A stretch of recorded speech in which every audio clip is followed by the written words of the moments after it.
සුබ දවසක්. අමුද්‍රව්‍ය තුනකින් ලේසියෙන් හදාගන්න පුළුවන් හරිම රස කෑමක් මේක. සූදානම් කරගන්න යන්නේ විනාඩි 5කටත් අඩු කාලයක්. ඊට පස්සේ තියෙන්නේ බේක් කරන වෙලාව විතරයි. මේකට කියන්නේ කොකනට් මැකරෝන් කියලා.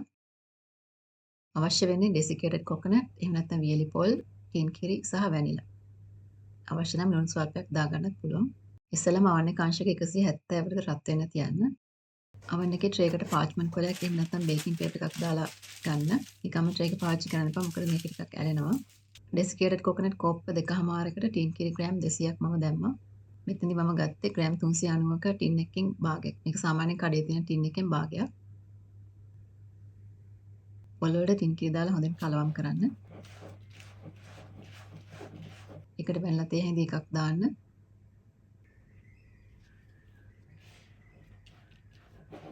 ලුණු චුට්ටකුත් කැමති නම් දාන්න පුළුවන්.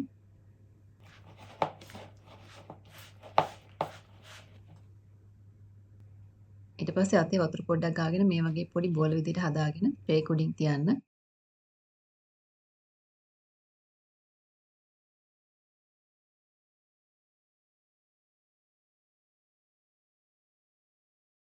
තියලා ඇඟිල්ලෙන් පොඩ්ඩක් තද කරන්න පැතිලි වෙන්න.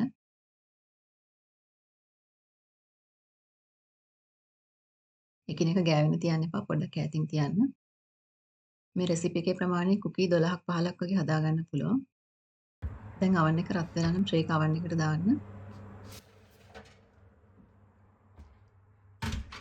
විනාඩි 10ක් 15ක් වගේ යනකොට මේකේ ලස්සන රන්වන් පාටක් එනවා.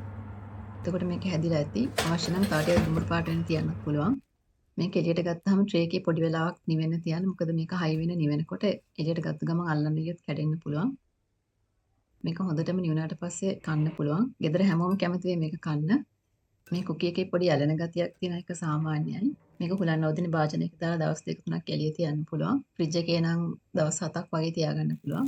ෆ්‍රීසර් එකේ වගේ නම් මාසයක් මාස 3ක් වුණත් තියාගන්න පුළුවන්. මම නම් හිතන්නේ එච්චර කාලෙ තිය කියලා. මොකද මේක හදපු ගමන් ඉවර වෙයි. හරිම රස කෑමක්. ඔයගොල්ලොත් හදලා බලලා කියන්න කොහොමද කියලා. මම හිතනවා මේ වීඩියෝ එක ඔයගලන්ට ප්‍රයෝජනවත් වෙන්න ඇති කියලා. අලුත් රෙසිපි එකකින් ආයෙ හමු වෙමු.